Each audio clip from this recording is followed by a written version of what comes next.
Hello friends, today I will explain you about the poem When You Are Old written by William Butler Yeats. In this poem, poet addresses his beloved Maud Gonne. जब poet अपनी young age में थे तो उनके साथ college में mod gone नाम की एक लड़की पढ़ती थी जिससे वो प्यार करने लग गए थे। वो उसको बहुत चाहते थे, लेकिन वो इतनी सुंदर थी कि उसके आसपास के जो और भी लोग थे वो भी उससे प्यार करते थे। बट पोइट के प्यार में और उन लोगों के प्यार में डिफरेंस था, क्योंकि पोइट करता था उसे स्पिरिचुअल लव, उसकी सोल को प्यार करता था, और वो जो लोग थे वो उसके ग्रेस से, उसकी ब्यूटी से प्यार करते थे। तो ये डिफरेंस उसको उस टाइम भी बताना चाहता था, लेकिन उसने पोइट के प्यार को इग्नोर किया और उन लोगों की तरफ अट्रैक्ट हो गई। इसलिए पोइट ने अपने पोम के थ्रू मॉड गॉन को बताना चाहता है कि जब तुम बूढ़ी हो जाओगी तो मेरा प्यार हमेशा तुम्हारे लिए कांस्टेंट रहेगा और उन लोगों का प्यार चेंज हो जाएगा, क्योंकि मैं तुम्हारी सोल से प्यार करता था और वो तुम्हारी ब्यूटीनेस से प्यार करते थे, और अब जब तुम बूढ़ी हो गई हो तो वो ब्यूटी तुम्हारे अंदर नहीं रही। Now take a look about the poet. His full name is William Butler Yeats. He was born in Sandymount, Dublin in 1865. He was spent most of his childhood in London.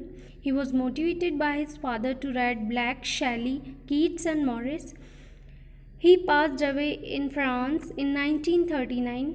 His major works are When You Are Old, To a Shade, A Bronze Head, Lapis Lazuli and 1990.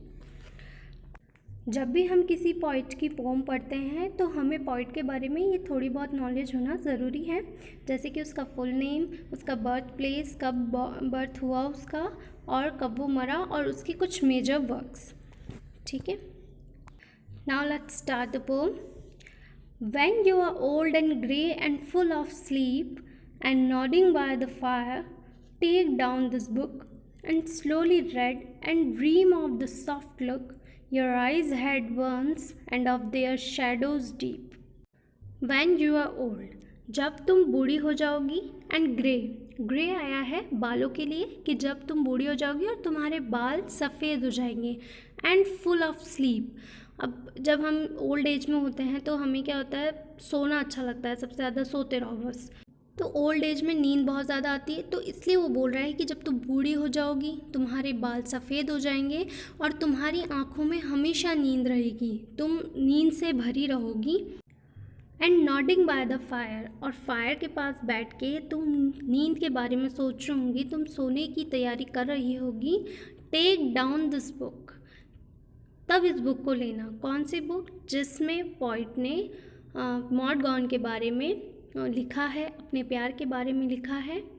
तो वो बोल रहा है कि जब तुम बूढ़ी हो जाओगी तुम्हारे बाल सफ़ेद हो जाएंगे और तुम अंगीठी के पास बैठकर नींद के बारे में सोच रही होगी, सोने के बारे में सोच रही होगी, तब तुम इस बुक को लेना।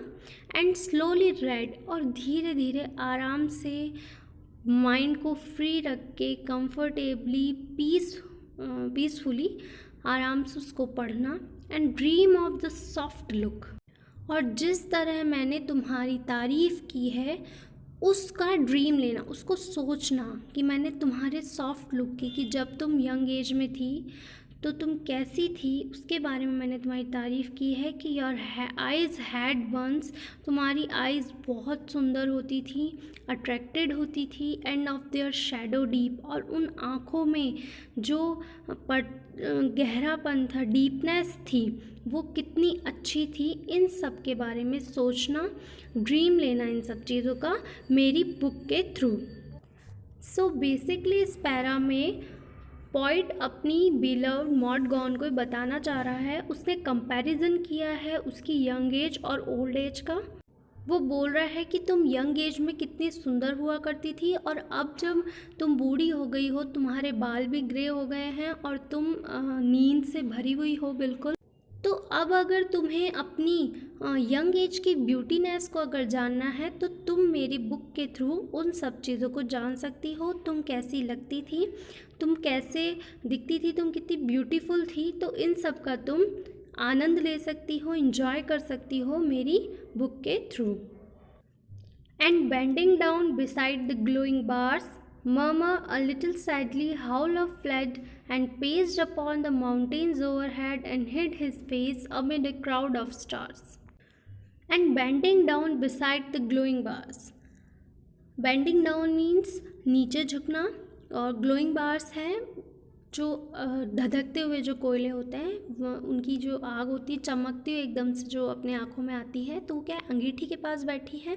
तो इसलिए ये बोला गया है, पोएट बोल रहे हैं कि तुम अंगीठी के पास बैठ के जब मेरे सच्चे प्यार को याद करोगी, तुम्हें वो सारी बातें याद आएगी। मर्मर अ लिटिल सैडली, तो तुम मर्मरिंग क्या होती है, बड़बड़ाना, बड़बड़ाओगी। अ लिटिल सैडली, थोड़ा दुखी होकर तुम मन ही मन ये बात बड़बड़ाओगी और ये सोचोगी अपने मन में, हाउ लव फ्लैड, कि किस तरह से तुम्हारा जो प्यार है वो भाग गया है। भागने से मतलब है कि अब वो चला गया है वो प्यार, क्योंकि जब वो तुम्हारे पास था तब तुमने उसकी इतनी इम्पोर्टेंस की नहीं। जब पोएट तुमसे इतना प्यार करता था तब तुमने उसकी कोई कदर ही नहीं की, और तुम दूसरे जो लोग थे जो तुम्हारी ग्रेस और ब्यूटी से अट्रैक्ट होते थे, तुम उन लोगों को ज़्यादा इम्पोर्टेंस देती थी इंस्टीड ऑफ पोएट। और अब जब तुम बूढ़ी हो गई हो तब तुम्हें याद आ रहा है कि वो जो प्यार था, that was true love. And paced upon the mountains overhead, अब तुम अपनी यादों में ये सोचोगी कि जो वो तुम्हारा प्यार था, जो ट्रू लव था, वो अब नहीं रहा है, अब वो पहाड़ों के ऊपर कहीं आसमान में चला गया है। And hid his face amid a crowd of stars, और तारों के बीच में, तारों की भीड़ में उसने अपना जो फेस है वो कहीं छुपा लिया है। आकाश में वो तारों के किसी भीड़ में जाके छुप गया है। बेसिकली इस पैरा में पोएट बताना चाह रहा है मॉडगॉन को कि तुम अपना प्यार हार चुकी हो, तुमने ट्रू लव को नहीं समझा और तुम अपने प्यार में हार गई। और अब जब तुम बूढ़ी हो गई हो तो अब तुम्हें अपना वो ट्रू लव याद आ रहा है, लेकिन अब वो प्यार ही नहीं रहा, अब वो प्यार कहीं छुप गया है तारों के बीच में जाके, अब वो कहीं उड़ गया है। How many loved your moments of glad grace and loved your beauty with love false or true, but one man loved the pilgrim soul in you and loved the sorrows of your changing face. How many loved your moments of glad grace? अब poet अपनी beloved मॉडगॉन से question पूछ रहा है कि क्या तुम जानती हो कि कितने ऐसे लोग थे जो सिर्फ तुम्हारी ब्यूटी से प्यार करते थे, तुम्हारी ऊपरी सुंदरता से वो लोग प्यार करते थे। तुम्हें लव प्रपोजल्स भी मिले होंगे। And loved your beauty with love और फॉल्स और ट्रू, और जो तुम्हारी ब्यूटी से प्यार करते थे उनका प्यार सच्चा था या झूठा था, क्या तुम ये जानती हो? But one man loved the pilgrim soul in you, लेकिन एक आदमी ऐसा था जो तुम्हें स्पिरिचुअल लव करता था, जो तुम्हारी ऊपरी सुंदरता की बजाय तुम्हारी सोल से प्यार करता था, जो तुम्हारी ब्यूटी एंड ग्रेस को छोड़ के तुम्हारे नेचर से प्यार करता था। तुम कैसी हो, कैसी दिखती हो, इससे उससे कोई मतलब नहीं था। And love the sorrow of your changing face, और उस इंसान ने जीवन की हर फेज़ में तुमसे प्यार किया है, चाहे वो यंग एज हो या ओल्ड एज हो, हर एज में उसने तुमसे प्यार किया है, वैसा ही प्यार किया है, सच्चा प्यार किया है। उसे कोई मतलब नहीं है कि तुम अब बूढ़ी हो गई हो, अब तुम उतनी ब्यूटीफुल नहीं रही हो, तुम उतनी ग्रेसफुल नहीं रही हो, क्योंकि उसने तुम्हारी ऊपरी सुंदरता से कभी प्यार नहीं किया, तुम्हें स्पिरिचुअल लव किया, तुम्हारी सोल से प्यार किया। तो इसलिए वो लाइफ के हर फेज़ में तुम्हारे साथ रहा है, चाहे वो यंग एज हो या old age. Okay friends, now the poem is over. आपको मेरी एक्सप्लेनेशन कैसी लगी ज़रूर बताइएगा कमेंट बॉक्स में, और मेरे चैनल को लाइक, शेयर एंड सब्सक्राइब ज़रूर कीजिएगा। Thank you.